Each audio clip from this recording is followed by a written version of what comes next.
Chapter 12, Chemistry in Context, 9th edition.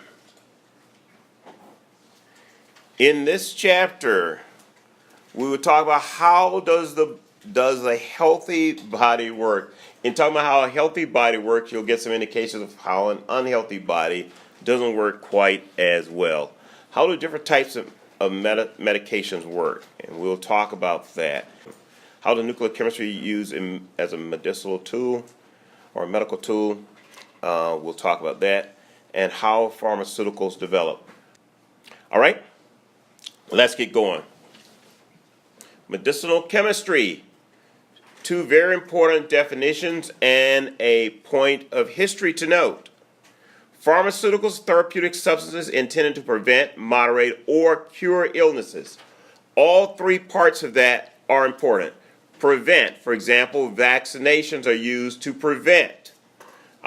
Some medicines that you take on a daily basis are used to moderate. And then some that we take when you go to, particularly when you go to the hospitals, are used to cure illnesses. Okay? So each part of this definition is very, very important. They're therapeutic substances. You take them into your body in some form. And so that's what they're intended to do. All three of these are very important to the definition. Any part left off of this is not giving an accurate picture of the definition of legal pharmaceuticals. Okay? Medicinal chemistry is a science that deals with the discovery or design of new therapeutic chemicals. New is a very important part of this. Okay, so that chemistry, if it's established, yes, it is medicinal chemistry, but for the most part, it wants to move on and discover some other things and design some new ones to come. That's the area where medicinal chemistry tends to look to.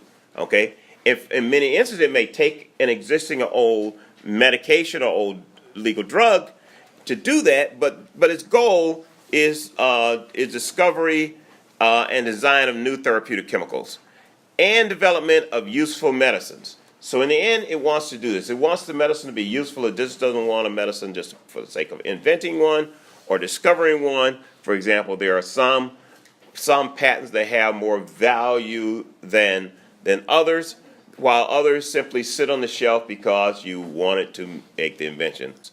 The father of medicine, Hippocrates, considered tuberculosis as the most deadly disease. But modern medicine now knows that tuberculosis simply can use antibiotics to cure it. So what's the point here is that the state of affairs of medicinal chemistry is far more advanced now. The things that once would kill you or really cause problems don't cause the problems anymore. A little bit of amoxicillin or some other antibiotic will simply take care of many of these kinds of infections. So the medicines have advanced quite a bit. Again, pharmaceuticals prevent, moderate, cure illnesses. It's very important that you recognize that there's a lot of folklore about all types of medicine and what they can and cannot do. We only deal with the science and the scientific facts and what scientific research says. For example, there is a lot of debate about the impact of vaccinations on children. In fact, there was some that said that vaccinations cause everything from cause issues, including Alzheimer's and things of that nature. There is no critical medical or scientific data that supports that thought. Okay, so be aware of that when we talk about this, because there are some very good preventative steps and medicines that help your body to regulate itself and function at its maximum peak. Your body is a machine. It is a biological machine. It's much like the power plants that are mechanical machines. And you guys now know the mechanical plants run at what? Less than 50% efficiency. That is not where you want your biological body to be. Therefore, we use these pharmaceutical meds to do that. Now, these meds may be synthetic, made in a laboratory, or they may be natural, or they may be herbs. They may be things that you naturally get from your environment. But pharmaceuticals and medicinal chemistry, as it stands today, are an important part of the quality of life for humans. So how do we think about this machine, our bodies working and functioning properly and an efficiency better than those of the mechanical machines. Biochemistry helps us look at that. Biochemical reactions, in biochemistry, these reactions are almost always reversible. In other words, if it'll go to the right, it will come back to the left, and that's normal. That's what the chemistry does. When chemists, scientists, and doctors think about this, they think about the concentration of the species in the body.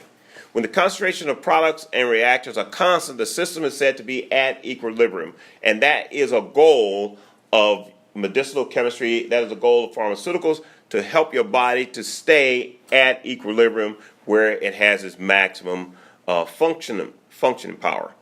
Okay? Now, we define an equilibrium constant. That is, within your body, there are these cycles, there are these biological systems where equilibrium wants to be.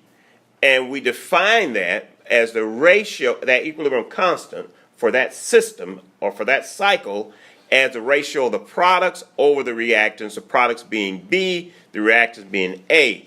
And for each of the systems in your body, it has an equilibrium constant. Some of them might be exactly the same because of the ratio of this. It doesn't mean they have the exact same concentration. It simply means when you check their ratios, it gives you the same value. When the equilibrium constant is greater than 1, then the concentration of product is favored. In other words, when equilibrium is greater than 1, we will see the reaction moving to the right side from the A to B as a strong driver. When the equilibrium constant is less than 1, then the reactants are favored in the opposite direction. And when they're the same, you simply have K equals 1. You have equal concentrations of both of these species. So these are the types of things that doctors will use when they go in and they ask you to give them fluid samples of some type, out of blood, urine, or some other sample. They take these, they do measurements on them, they determine how your equilibrium is doing. Now, occasionally you'll say, my equilibrium is off when you feel a little dizzy or something, and that is true, but it's a bit more that's happening in your body where there's equilibrium that you don't exactly feel initially. But it does show up in the performance of your machine, of your biological machine, your biological factory. And your factory wants to be at peak condition so that it can pick up a cell phone and text your friends. Okay? So that's equilibrium, and that's a very important concept to hang on to and be aware of. Now, when we talk about this equilibrium and this body functioning, there are these two aspects that we have to think about when it comes to how the chemistry is flowing and how the chemistry progresses. We have to think about whether it is possible and how fast it's going to happen. It being possible is when we read the thermodynamic values. So thermodynamics tells us whether it's possible or not. Kinetics tells us how fast that possibility is occurring. So the definition of thermodynamics is the relative energy of the reactants with respect to the products. So where's the energy? For example, in this diagram, we find where A is at a higher energy state than B, and B, again, being a lower energy state. That's where this would like to be. It forms more stable B products here, okay? Kinetics tells us how fast the rate of conversion from reactive products will take place. And that's important, okay? Occasionally you'll hear doctors say things, give the medicine time to work. Or you'll hear coaches do that type of thing or talk about it.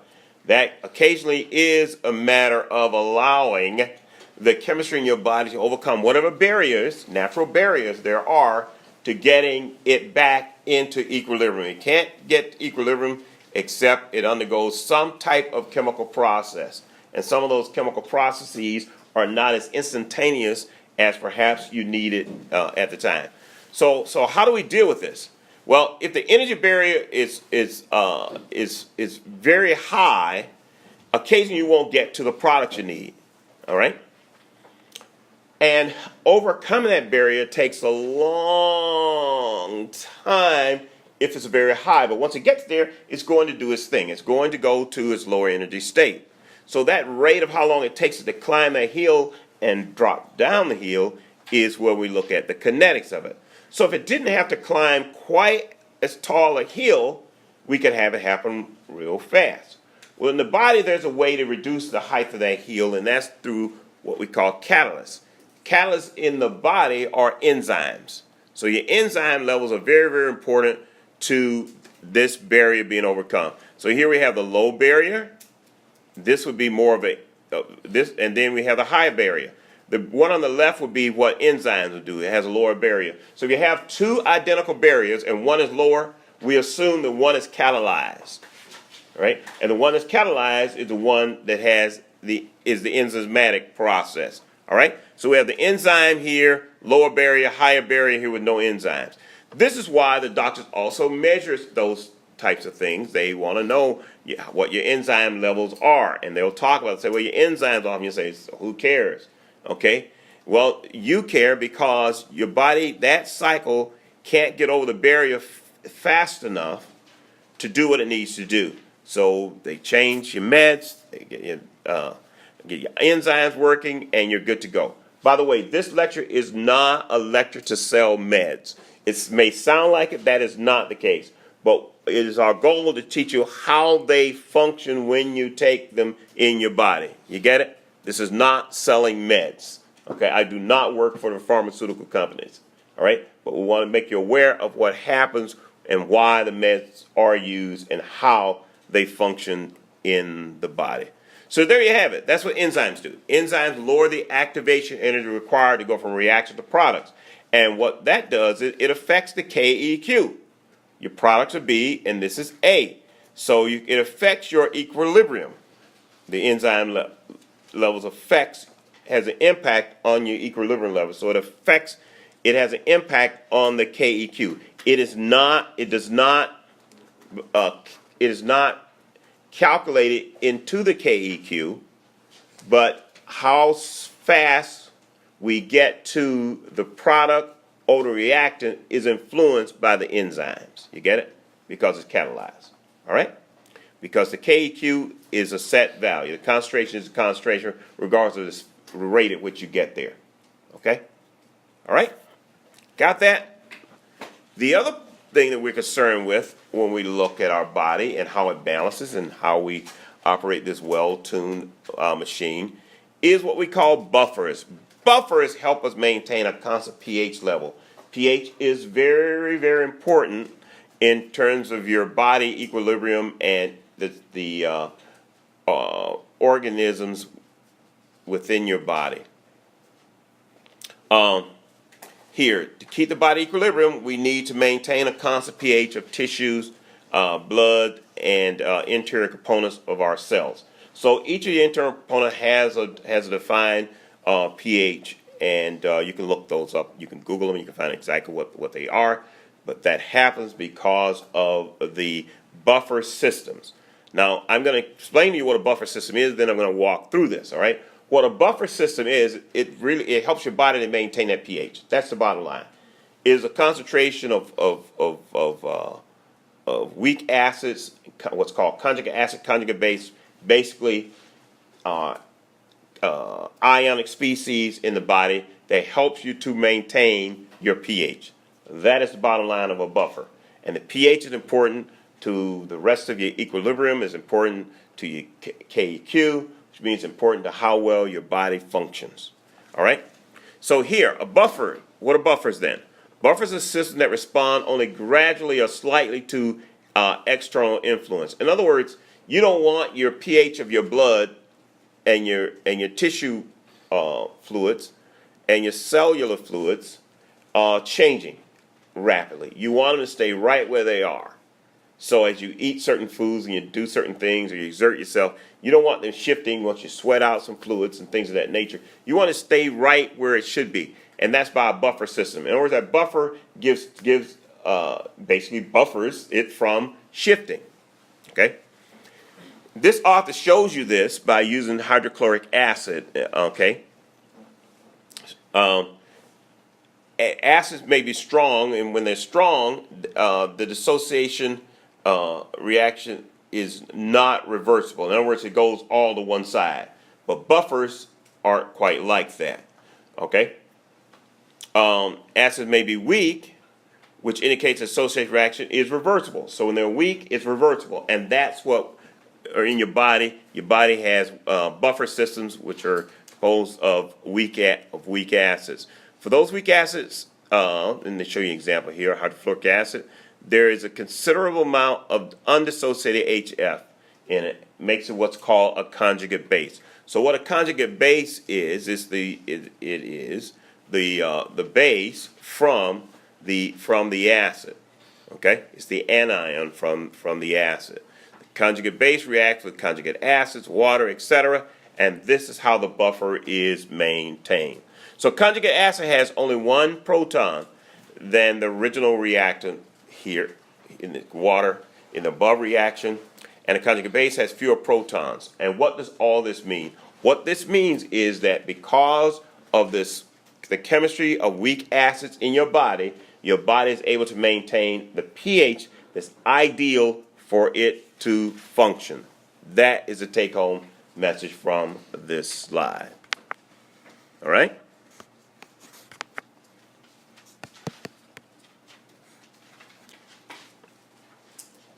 Life via protein function. Let's read through this slide, and then we're going to show you material in the pictures. Okay. Life depends on four major classes of micromolecules: lipids, which are fats; polysaccharides, which are sugars; and nucleic acids and proteins. I suggest that you memorize this entire page. Absolutely, there is information on all my exams from this entire page. In fact, what I typically do is screenshot these pics, and they will be right on there, and you'll have to know what they belong to. Okay, so you will want to memorize this slide. It is on there. It's on the exam. So let's take a look at lipids. Lipids provide calories and comprise the cellular membranes that control the passage of components in and out of the cell. So that's what lipids do. They provide you with calories. And what do we need calories for? Energy, right? And so that's why we need a certain amount of lipids, okay? Polysaccharides are vital for energy storage. Notice it said energy storage, not the spontaneous burst of energy that grandma says happens when you give the kids sugar at night, okay? This is stored energy that you burn through respiration, which you'll learn today as well. You burn through respiration, combustion, and you get the energy you need to punch your cell phone or play your video games. Okay, so these are your polysaccharides. Then we have the nucleic acids, regulate information in your cells and are responsible for heredity. Okay, they regulate information. Okay, so if you're having trouble absorbing the information, it might have to do with the nucleic acids. Do you get it? So this is what they're used for. This is a very, very important function. And then we have proteins.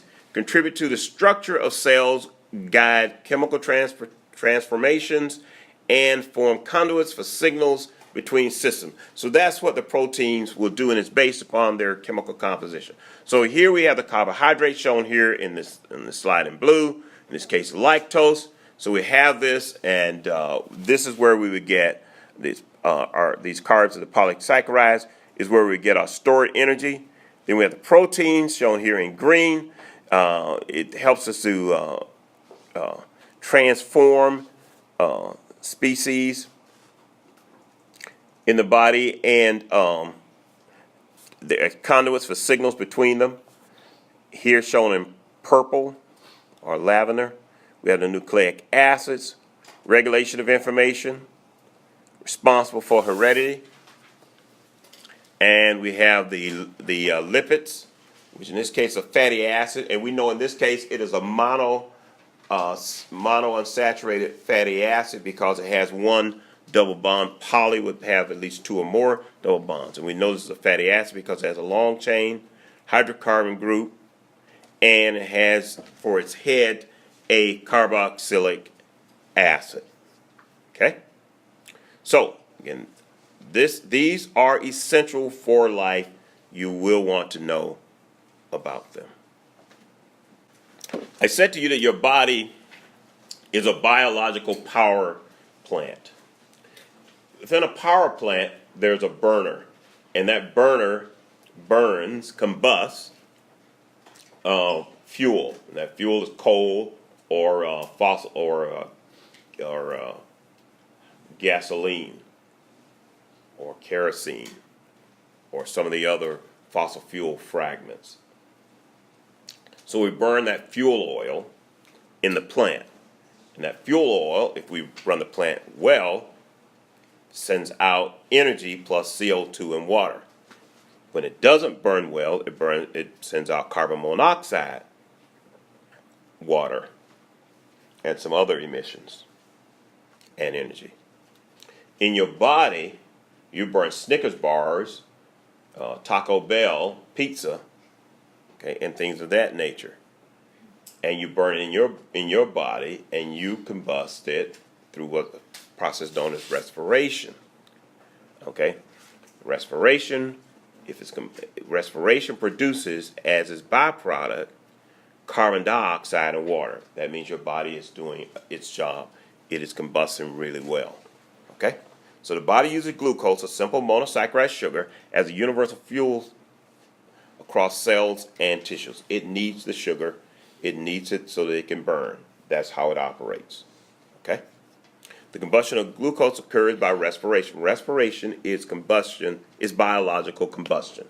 So that's how you want to think about it, okay? Respiration is biological combustion. That's what it is. And you're calling combustion, you need the fire, oxygen, and a fuel source, okay? You need a similar process in respiration. We're going to show you, we're going to walk through this and show you at least one example, or at least the example of when you don't need all of the triangle. Okay, so the combustion of glucose occurs by respiration, which requires oxygen and generates carbon dioxide and water. Same as the traditional combustion reaction. Cellular respiration requires, and you will want to know this, at least 25 enzymes located in 3 distinct cellular compartments. So you have these 3 cellular compartments, right? Okay, like different folders on your computer. So you have these different folders, and there are 3 there, and across those 3, it uses 25 enzymes. What do you use the enzymes for? For catalysts. What are catalysts used for? To lower the activation energy. Why is that important? It allows the kinetics to speed up so it gets to equilibrium faster. Does it change the KEQ? No, it does not change the KEQ. It simply changes the rate at which we get to the equilibrium established. Okay? The very first step in respiration, the very first step, very, very critical, which converts glucose to 3-carbon sugar, is called glycolysis. So that's what glycolysis is. Glycolysis converts glucose to 3-carbon sugars. That is what it does. Okay, that's how it works, and that's what glycolysis is. This step operates even in the absence of oxygen. So, as we said to you, we require what in normal combustion? In combustion, we need fire, fuel, and oxygen. Okay, but within the body, there is a process known as anaerobic respiration, where we don't need oxygen. It means respiration, combustion, in the absence of oxygen, okay? And it's also required for many lower order organisms such as yeast and bacteria. They don't need oxygen, in other words, to thrive, okay? But without glycolysis, we can't get it going, all right? So without glycolysis, we can't get the sugar. Without the sugar, we don't get the energy. Follow? All right? And if we don't get the combustion going, and we don't get our machine operating, we throw the balance off, our equilibrium's off, voila, we don't function very well. So glycolysis is a very, very important process because it's unique in that it operates anaerobic without oxygen. The remaining stages of respiration require oxygen and produce carbon dioxide. So you get it? So first stage, glycolysis, does not require oxygen, but the rest of them require oxygen. Each molecule of glucose is converted into 32 molecules of ATP, adenosine triphosphate, which is the chemical fuel of choice for many transformations in the cell. So when the cell needs to transform something, it looks for ATP. That's its energy source. So cells fill up at the ATP station. Okay, that's where they go so that it can get the fuel so it can be transformed. All right. So we need glycolysis. That means anaerobic, and we need the rest of the oxygen-bearing ones so we can get to ATP, and we can get the cellular transformation. You can go to the gym, work out, and build muscle. Okay? Carbon, hydrogen, and oxygen are the choice elements of life for organic beings, or organic species. Organic chemistry is carbon chemistry, carbon-based chemistry is how we describe it. When we combine the organic chemistry with biology, we get biochemistry, which is a lot of what we're talking about more today than pure organic chemistry, pure biology. We're really talking biochemistry. Okay? Now, there are over 12 million known organic compounds. We are not going to ask you to memorize all 12 million of those known compounds in this class. All right? So don't sweat that. Won't ask you to memorize them. All right? But we will expect you to know the identity of 3 of these. We expect you to know this is called an alkane. It is all single bonds. This is a double bond. Another term is used, olefin, O-L-E-F-I-N. It is a double bond to carbon. And we expect you to know carbonyl, which is C double bond O.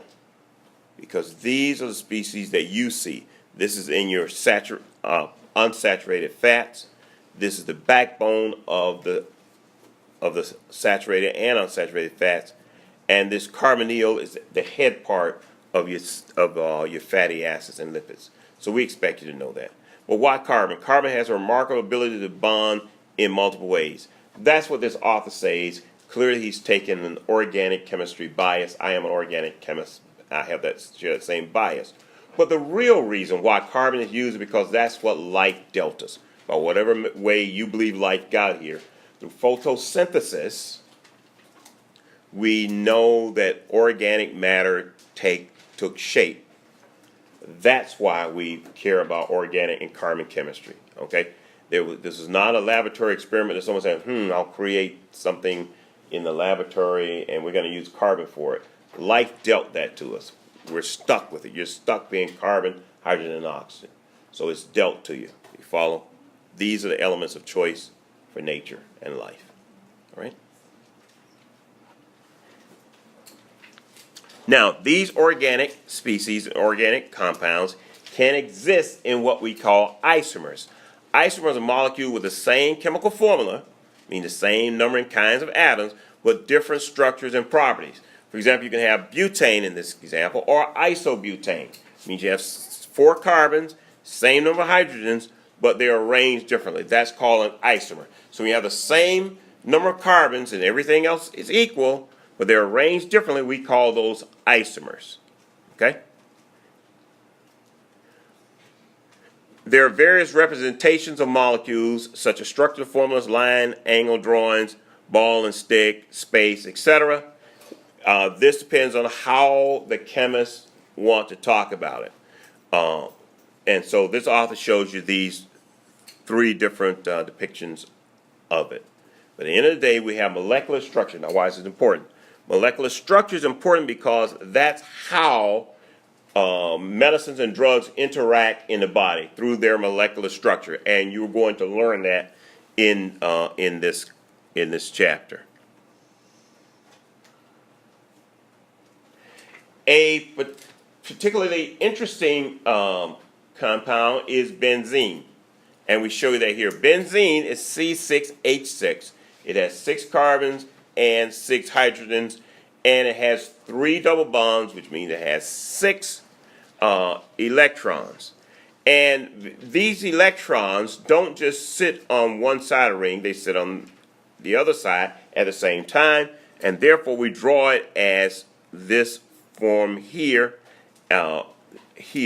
Actually, we draw it more like this. So here the author is showing you that these double bonds are around all the parts of the ring, and here's what it looks like. They circle around and they're never. This is called resonance. So be aware of that term. Benzene exists as resonance. Now,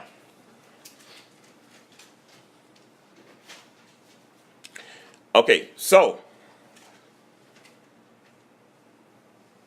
rings in pharmaceuticals most often contain 5 or 6 carbons. Many pharmaceutical drugs and biomolecules contain 6-member rings, that is the benzene structure. Now, benzene in itself, if you take the benzene molecule by itself, it is called a carcinogen, means that it's bad for you. Okay, it can cause cancer. But if you take that benzene ring and you use it in you chemically transform it, you can actually use it in a drug application, and it's not a carcinogen. You get it? So we could take something that's really not healthy for our bodies, conduct some chemistry on it, and transform it into a useful material, or material that benzene is useful, or material that is less carcinogenic, or a material that is helpful or as a drug, and you see that in these cases. Okay? So it's very important that we're aware that, again, this is called an aromatic structure. This aromatic structure is useful as a building block. Useful as a building block of many. It's useful as a building block for many pharmaceuticals. Okay, so be aware of that.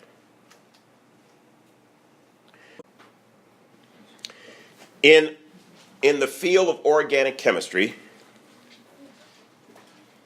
there are these features that help characterize how compounds interact in biological systems. And in biological systems, we talk about that organic chemistry more about what we call biochemistry. Okay? Functional groups or functionality is a feature of organic molecules and biomolecules that allows us to have these characteristics. And we show you this. So, functional groups are arrangement of groups of atoms which impart characteristic physical and chemical properties. They impart both of these physical and chemical properties. The presence and orientation of functional groups are responsible for the actions of all drugs. Be aware of that. In the diagram, we show you these different functionalities. We show you the functionality of alcohols, shown here, and so you just follow along on the slide with me, please. And you have ethers, which is carbon, oxygen, carbon. We have the aldehydes, shown here. Ketones bear this structure. Carboxylic acids, which you're going to hear a little bit more about, shown here. Esters, which you will also hear more about. Amines as well, and amides. In fact, all of these functionalities tend to show up in the medicines that we talk about. Some form of these show up, okay, and that's what's important. And so that's why we point those out to you. So functionality allows you to have certain physical and chemical properties to use in medicinal chemistry. All right? Another feature of medicinal chemistry is spatial orientation. Enantiomers, or what's called chiral molecules, they have 4 different groups attached to a center molecule. In other words, you'll have a drug that has a central molecule that's a carbon, shown in this diagram in black, and around it, it will have at least 4, it would have 4 different functionalities or 4 different groups around it, and that makes it chiral, meaning that it actually reflects or light in a certain direction. either left-handed light or right-handed light, R light, left light, positive light, negative light, depending on the rotation, okay? And that's determined by what's called a plane or polarized light. How does it reflect that light? And that's what determines it. We call these enantiomers left-handed and right-handed molecules, all right?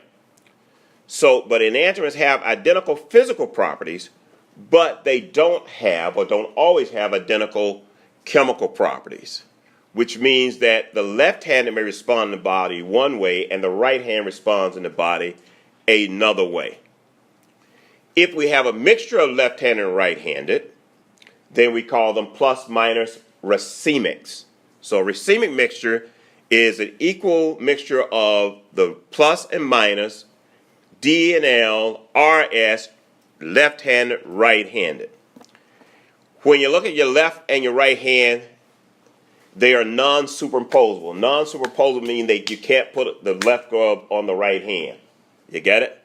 All right? But they're mirror images, and that's very important when it comes to medicines and when it comes to determining the effectiveness of the medicine and how it functions.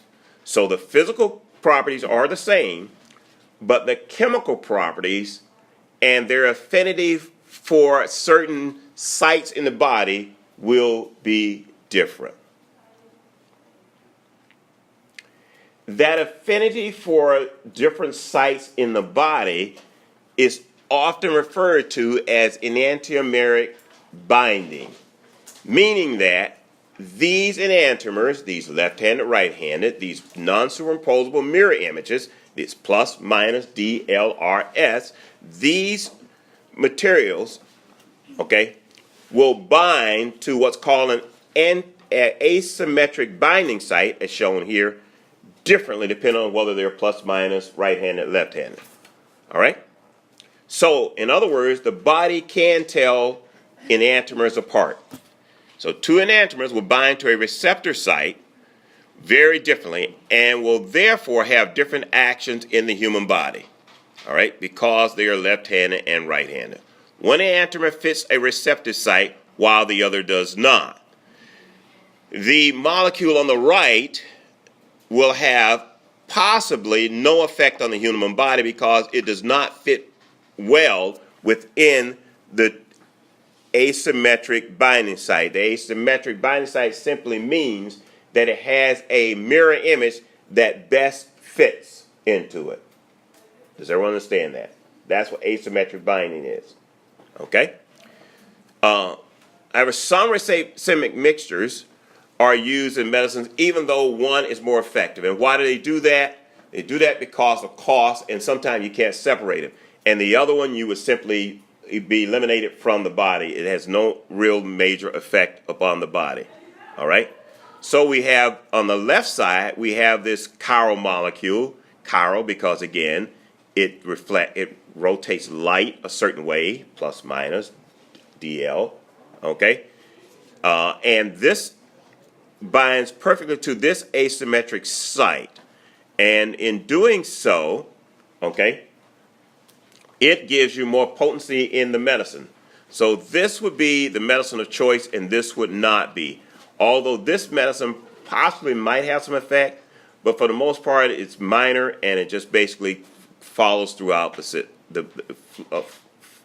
basically is eliminated from your body. Okay? So that's enantiomeric binding. And that is important for the functioning of the medicines. And that's important because the enantiomers, it's important because they have the functional groups on them.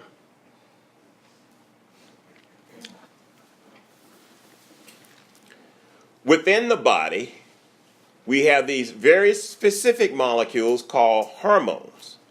Okay? And why are they important? They're important because cells do not spontaneously use glucose. Okay? They need to be told to use the glucose. This is triggered by a chemical signal known as hormones, which are produced in the endocrine glands. In other words, you have glucose sitting there ready to be used as energy, and the hormones trigger it and tell it to go to work. Okay?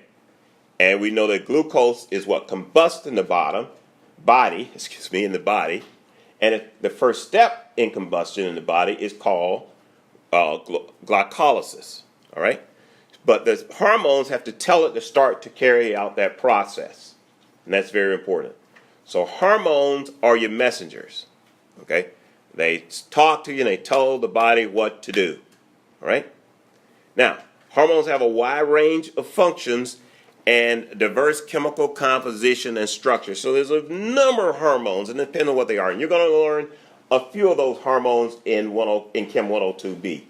Okay? You're only going to learn a selected few of those. Thyroxine is a very important one that you want to keep your eye on that we will talk more about.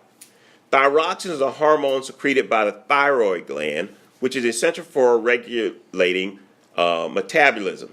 So if something's happening in your thyroid gland, it's not functioning very well, you don't produce the thyroxine, it won't regulate your metabolism very well. And in many cases, you'll have people that have severe weight gain or weight loss, sometimes that's attributed to something in the hormone balance in the thyroxine gland. So your doctor says, wow, you had weight gain really fast. He asks you what happened, and you have to tell him if you went to Taco Bell a lot for the last 2 weeks or McDonald's and ate a lot of fries or something. If not, he's going to check your thyroxine. He's going to check your thyroid gland, weight loss, weight gain. He's checking that because it regulates metabolism. He might assume something wrong with metabolism. Metabolism may be working very, very well. It just may be the choice of food substance that's causing it. All right? And we will talk about the diagram on the left as well. Insulin is a hormone secreted by pancreas, which helps the body carry a stable quantity of glucose through the blood. Blood sugar, which is why grandma and grandpa poke their fingers in the morning. Not only grandma and grandpa, but others will poke their finger to check their sugar level. Okay, and they're checking for people who have diabetes will check that. Okay, and this is why they're doing it, because they want to check how well your pancreas is working in terms of its production, proper production and balance of insulin. Now, most hormones require receptors on the cells they affect. So they need a receptor in order to function. And we'll talk more about that when we look at the diagram. This is designed to respond perfectly and selectively to only one type of hormone. So each receptor has a particular hormone that it responds to. The receptor changes shapes, allowing the hormone to dock, but not pass through. In other words, the receptor site has some mobility in it and some ability to transform and change. And once the hormone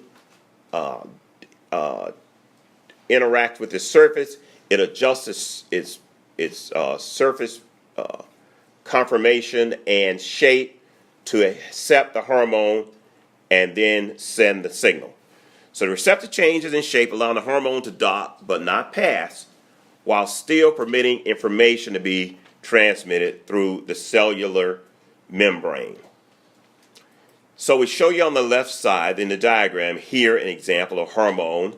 The hormone here shown in the orange.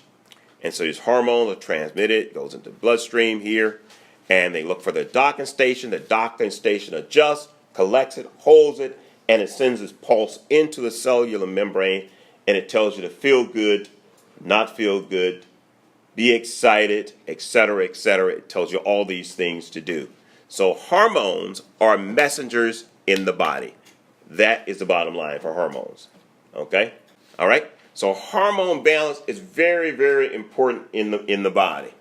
And doctors like to check for that and look for it. And when it's a little off, you take meds if you wish to help balance it. And there, your machine, your power plant, your body can function as it was intended. This is the structure of thyroxine, a very, very important hormone. And we expect students in this class to know this structure. So let's talk about it. It's a vital hormone precursor. What's a precursor? It is the building block to the final material. So there's two things that thyroxine will do. One is thyroxine will itself regulate metabolism. The other thing it will do is be used as a building block for other hormones so that they can send messages throughout your body and regulate you. Got it? All right, so it's not only a hormone that regulates the metabolism, but it's also the building block for other hormones. And how does it build it and how does it interact? There are 4 important functionalities in this molecule, in thyroxine, as a vital hormone precursor. There is the amine functionality. We expect you to know what that looks like. So it means NH2. Then we have the carboxylic acid, which is a C double bond OH functionality. Then we have the ether, which is an oxygen flanked by 2 carbon atoms and with a bent structure, because we know that oxygen in this form is bent. And then we have an alcohol functionality, which is an OH functionality. All these 4 functionalities are important to using thyroxine as a precursor, as a building block to others. But there's one other functionality I'd like to point out in here is this iodine. Okay, and you see on the periodic table there, atomic number 53. This is important to its chemical properties that help work as a hormone. Okay, so be aware of that as well. All right. So within the body, it's very important that these medicines are specific for the ailment that it's going to work against. And we're going to show you now 3 binding models that allows it to happen. So we're going to talk about these 3 binding models, and they are models. It's not a perfect, models are not perfect, but we're going to use these models to help you understand it. We're going to use some other models while we talk about them to help you understand it. But be aware that none of these models are exactly perfect, but they help scientists and doctors to understand how to design medicines to work in your body. So let's talk about these binding models. Okay, small molecules must have the correct type of functional groups to bind with high affinity and specificity to a receptor protein. So there's this receptor protein.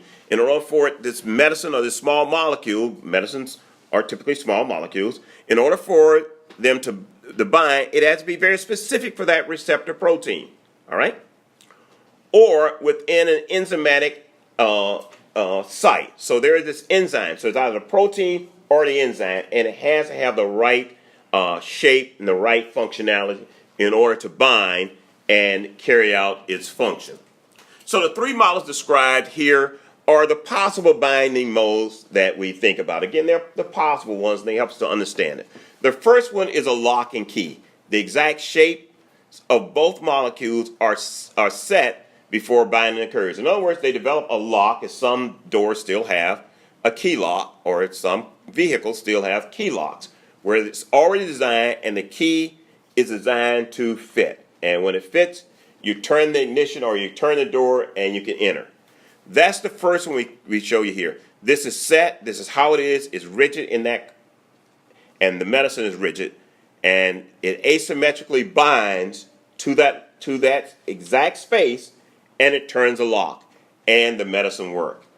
And so this is what happens with many medicines. You take them, and you take the medicine, and it fits the lock so well. It hits you, you get it. You say, "Yeah, we're ready to go to work now." All right. So that's a lock and key. The other one is an induced fit. Molecules shift into the correct position only upon binding. For example, note here in the B induced fit model that we have this shape that's not quite like this. But when this molecule, the medicine, shown here in green in this slide, interacts with this blue receptor protein site or enzyme site, given a little bit of time, this shape will adjust itself to fit here. Okay? This is a little bit like putting on a pair of jeans that have gotten a little small, or actually where you had too many Taco Bell visits and the jeans don't fit.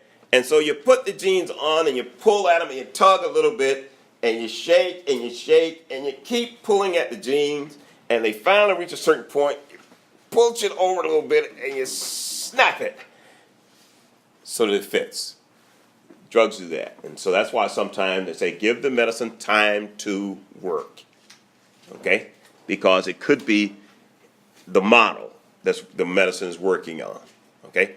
Then you have the other example here is C, where this receptor site actually goes through transformation. It's a transformer, and it goes from this shape to this shape to this shape to this shape to this shape, and this is what it does all day long. It's just doing this. It's doing this, and the drug molecule is waiting until it's in this this conformation, to drop in. So the med's there. When it goes here, it drops in. So you take the med, and every time it comes here, it drops in, spins around, drops in, spins around. So conformation selectivity is one interaction. The partner switches between three-dimensional shapes before the binding event. Okay? And so these are the models by which medicine works, and this is why the doctor say, well, let's give it time, or they'll try a different med. So they're looking for how this works, and they recognize that certain proteins or certain enzymes tend to function more towards one of these models. And we say more toward this model because, again, these are models, okay?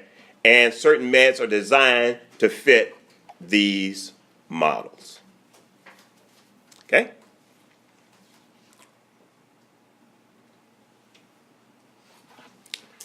There's a special group of molecules in our body that have a wide range of functionality, or a wide range of selectivity, or a wide range of use and function within the body, and they're called steroids. Steroids are a very, very important family of biomolecules for our body's building and our body upkeep. So they're very, very important. They're naturally produced. Steroids are naturally produced within the body. They are a natural part and a vital part of our body's construction and composition. Okay? The steroids that we would like for you to be familiar with in this class are shown on this slide. We show you on the left side the function, and we show you on the right side the examples. The only steroids that we will be asking about this semester are these. Okay? So be aware of them, or any others that might come on the next slides. Okay? So let's take a look at some of the functions here. We see that we have estrogen and androgen, which are regulation of secondary sexual characteristics. Okay? And when we talk about these, regulation of female reproductive cycle here for progesterone. And so when we talk about these, we're talking about anatomical females and anatomical males for, in this case, for regulation of those. Here we talk regulation of metabolism. Okay? This was a pretty good one that most people overlook. The Colic acid, which is digestion of fats. You want to be aware of that and know that. And also that cholesterol, which often gets a bad rap, is a component of cellular membranes. Without cholesterol, your cellular membranes wouldn't be what your cellular membranes are. Okay? And so that's very, very important. You're going to see on the next slide some more information about cholesterol. Then you have a body build in terms of muscle build, and you do need muscles to operate your machine. So we show you a couple of steroids here that do that. So these steroids are very important steroids for being who you are and for your bio makeup. And we expect you to be at least familiar with this group of them. All right. A special steroid is cholesterol. Okay. Let's talk about cholesterol, then we'll talk about its structure. The steroid cholesterol is required for the body to manufacture hormones. So we need cholesterol in order to manufacture hormones. We need cholesterol to build cell walls. And we need cholesterol to produce bile acid, as we show you on this slide for colic acid, digestion of fats. And they're essential for the breakdown of digestion of fats. Skin cells contain a lot of cholesterol, making them highly water resistant. So your skin cells are water resistant because of cholesterol. However, too much cholesterol leads to heart disease. So be aware of that. So cholesterol is one of those steroids in the body that needs the ideal balance to do what it does to make you who you are, but also not destroy you in terms of heart disease. This is why allowing, the natural build of biomolecules is very, very important, and we try to avoid certain foods that adds to that or doesn't allow the body to function as well and produce what it naturally needs to in order for you to have your biocomposition and have a well operating power machine so you have enough energy to send your texts or play your video games. All right. Now, what does cholesterol look like? Cholesterol is a steroid. The structure of steroids is based on a 17 carbon molecular framework with these 4 rings. This is the exact structure of steroids. All steroids will have this in them. Okay? They will have a 6-member ring, a B 6-member ring, a C 6-member ring, and a D 5-member ring. This is a steroid. Any other structure is not the basic structure of the steroid. Okay? So we expect you to know the basic structure of a steroid and be able to recognize it by its structure. Okay? And so this is structure steroid. Cholesterol specifically has a hydroxyl group on its A ring. It has a double bond in its B ring, and then atop its D ring, it has a aliphatic chain, a fatty acid chain. Therefore, you just find that cholesterol tends to be fat soluble and means it falls into the area where lipids, oils, and fats are. Lipids are oils and fats. And so this is specifically what cholesterol looks like.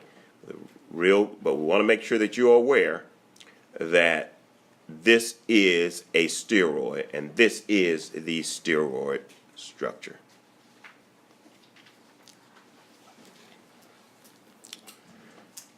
So now, we've talked about these biomolecules, we've talked about this functionality, we've talked about this left-handed, right-handed, plus minus, racemic mixtures, we've talked about asymmetric binding to specific sites, and that certain enantiomers have asymmetric binding to the site and others don't. The ones that don't are not effective. We've talked about these steroids having this functionality, and we've talked about these hormones.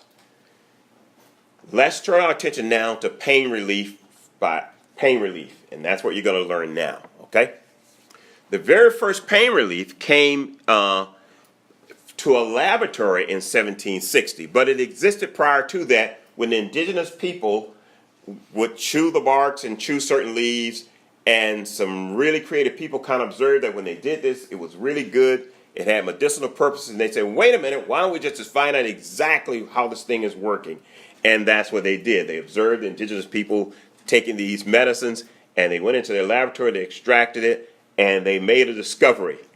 Yeah, they made a discovery, and they took that discovery and they patented it and became one of the largest chemical companies in the world called Bayer. All from a natural herb that was observed. So here's that story. In 1760, willow bark was evaluated as a pharmaceutical precursor. Why? Because they had observed the indigenous people using it. So they extracted small yellow leaves, needle shapes, from the bark, which was separated into 2 compounds. One compound reduced inflammation, and that was salicylic alcohol. Okay? So the salicylic alcohol reduced inflammation, and that's shown in this particular structure. Okay? Now, once in the body, metabolism converts the salicylic alcohol into salicylic acid, which is shown here.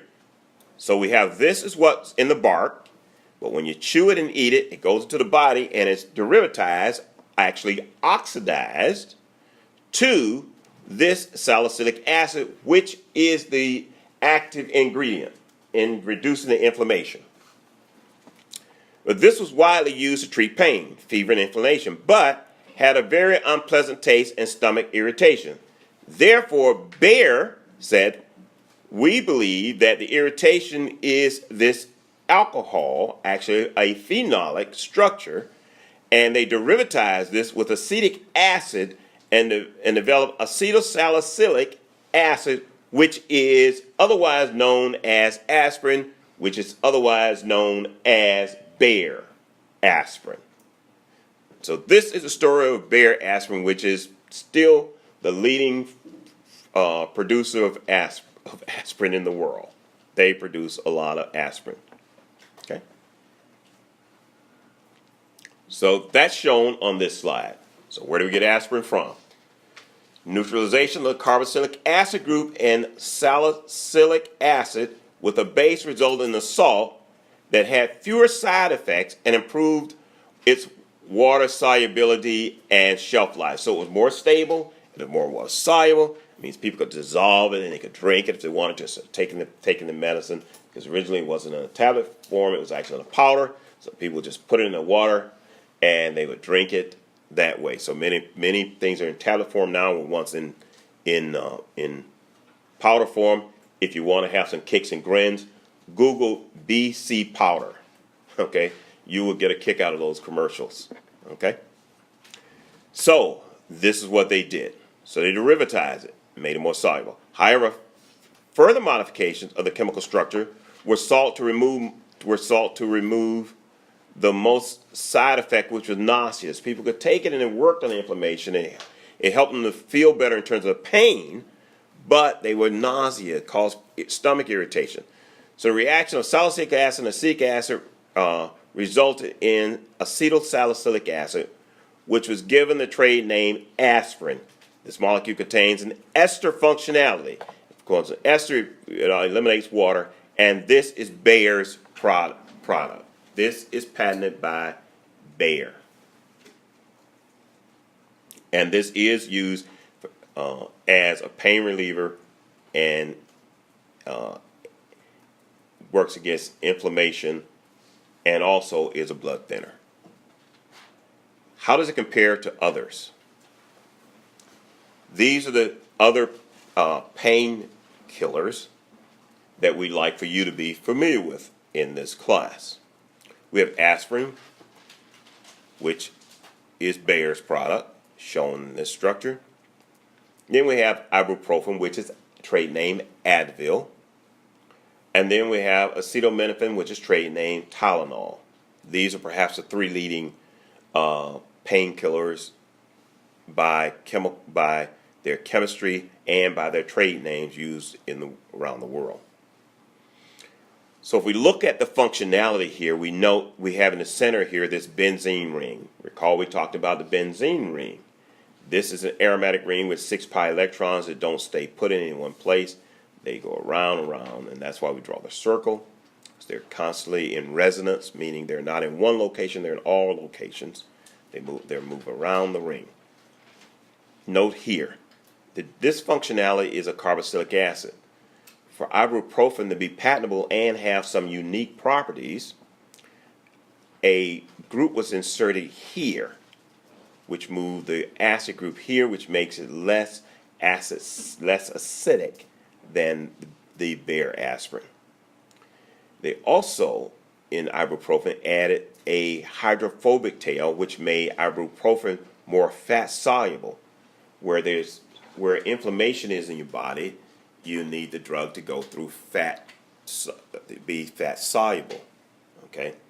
And that's why ibuprofen is used a lot for inflammation, so it can get to the joints and get to the swollen areas, and that's because of this hydrophobic tail. But acetaminophen, which is Tylenol, was really a derivative to replace salicylic acid directly, okay? And the way it's discovered there was to use this amide functionality, which is a nitrogen bonded to carbon with a C double bond O on it. So this was so. And to help it function, the hydroxyl group was moved to what's called the para position, okay, and allowed it to have some unique properties, but be less irritating than the aspirin. So that was pretty important. So that was a pretty important part of the invention. And so all three of these have their claim to fame. But now you can find all of these in a generic form. So let's talk about what's different between these, because this is very important. And this difference is because of the functionality, is because of spatial orientation. Okay? Acetaminophen, Tylenol, reduces fever, but has little anti-inflammatory effect. And a large part of that has to do with its migration to the site. It's not quite as fat soluble because of this functionality. Ibuprofen, Advil, is better pain reliever and fever reducer than aspirin with less side effects. So it's fever and pain relief, and the aspirin irritates, people will take ibuprofen.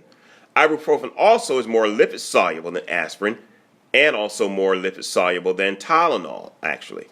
And its anti-inflammatory effect is 5 to 50 times more.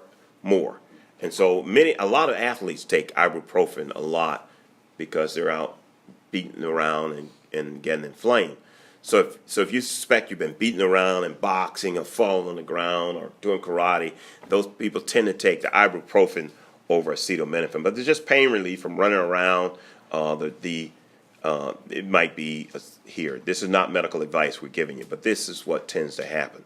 But aspirin is the only one that's a blood thinner, and that's why Grandma and Grandpa choose that 65 milligram once a day, or takes a 250 in the morning for pain and for blood thinning. So it's the only one that's there for blood thinning. We expect you to be familiar with all of these.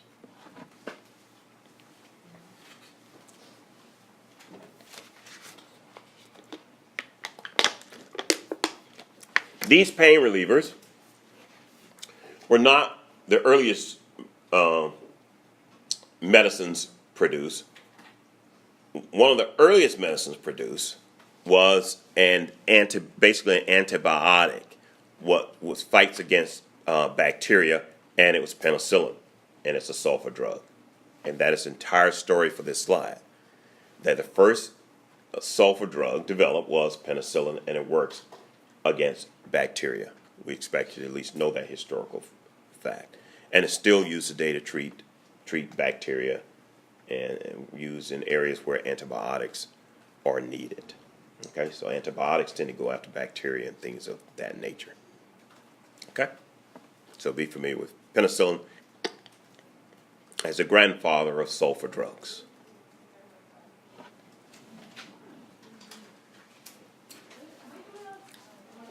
Drugs are classified by how they work and what they do.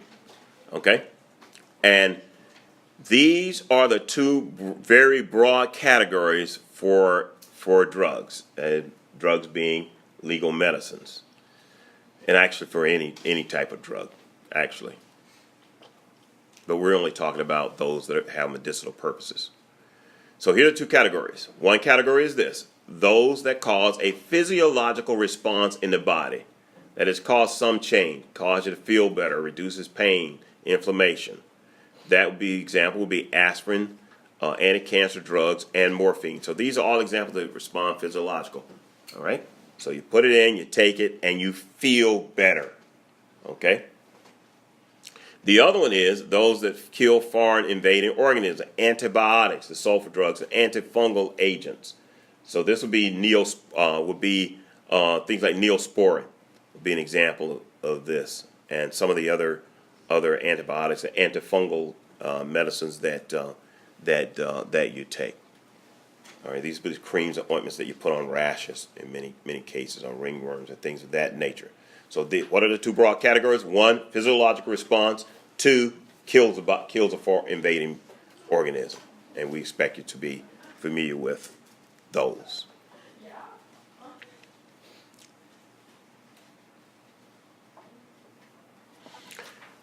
As we've already pointed out, functionality is very, very important to how these medicines work and for how they either kill the organism or induce a physiological response that allows for curing of what ails you. The functional groups are and their placement in a three-dimensional space determines to a large degree the molecule's biological activity, and that's very important. The functionality and its orientation, its spatial orientation, to a large degree determines whether or not the molecule is going to work. The portion of the molecule that determines the biological effects of a drug is called the pharmacophore, and it's always spelled exactly like this, pharmacophore. I suggest you learn how to spell it. You won't have to say it, but you will need to know how to spell it. Here's an example. In the case of morphine and Demerol, both are pain medicines. Both are highly effective pain medicines. So again, for morphine and Demerol, very highly effective medicines. They have a chromophore shown here. So this functionality is what allows morphine to be morphine, plus the other functionality shown here, and Demerol to be Demerol. This is what acts. And then each manufacturer adds its own features for other things. Maybe it's for transport properties, or perhaps for someone who's sensitized to some types of medicines, or have reactions with hydroxyls. And here we have an ester that they don't have the reaction to. Right? But how do we develop all of these, and how do we get them to you and get them to sitting on the shelf in the Walmarts or the Myers or the Dollar Generals? We do this by what's called combinatory chemistry. So combinatory chemistry is a systematic creation of large numbers of small molecules in libraries that can be rapidly screened in vitro outside the body for potential new drugs. So these are screened outside the body to determine what drugs might be possible. And these are very large rooms, larger than this room, where you'll have hundreds of machines running with thousands of samples being generated around the clock, screening to determine which medicines might have use in people or in whatever species they're being designed for. Okay? And they do this by screening it, put them into the library, and then they move forward with other trials, and you'll hear of testing of human testing, and they'll say these are human trials. They move to that level once the FDA approves it, etc. But they do this in a laboratory with many, many samples being run. And what are the benefits? The benefits are many molecules can be created at a rapid rate. They can generate a lot of data to determine how to get a medicine to grandma and grandpa. Okay? The cost to produce them is much cheaper than a traditional molecule synthesis. So it's cheaper to do it this way than for someone like myself to go into a laboratory and make one at a time. So they screen thousands at a time. Okay, it's really an assembly line laboratory. So the large libraries of bioactive lead compounds can be produced relatively inexpensively. We say this, but really, for most people, that's still really expensive. But this is the nature of combinatory chemistry.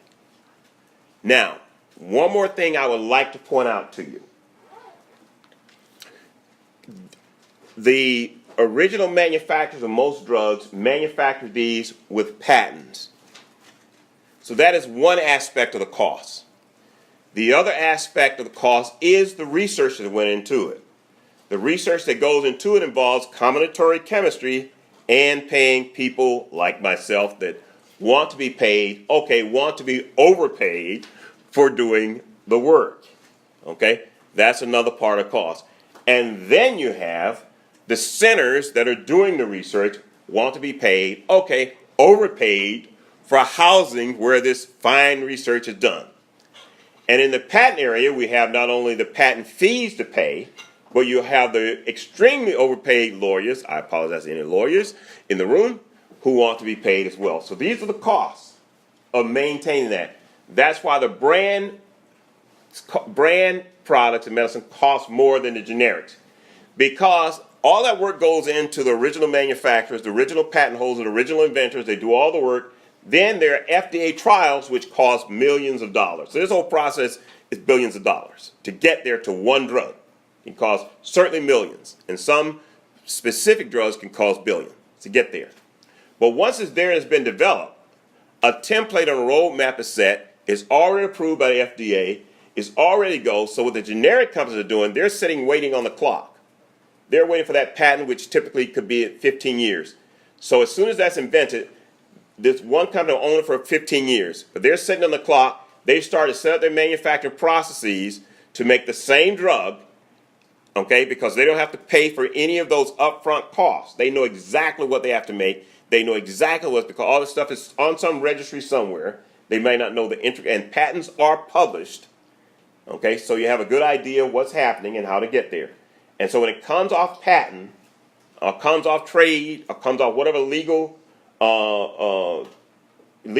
documents in place to keep it and hold it, the generics start to manufacture it. And they manufacture it cheaper. But they have to manufacture that to the same standards as the brand names. Okay? And that's why you see, in many cases, some of the generics will be substantially cheaper than the brand names. So you ask, well, why in the world anybody continue to buy brand names?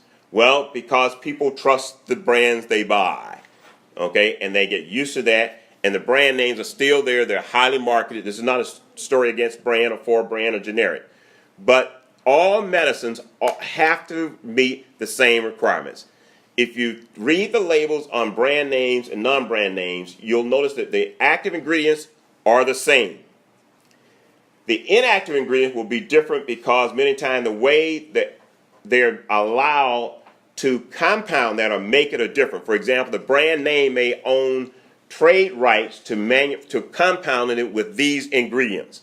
Therefore, the generic cannot compound or make it into a tablet with these ingredients, but they can make it into something with others. And that's how they do it to sell the product. All right? Very good.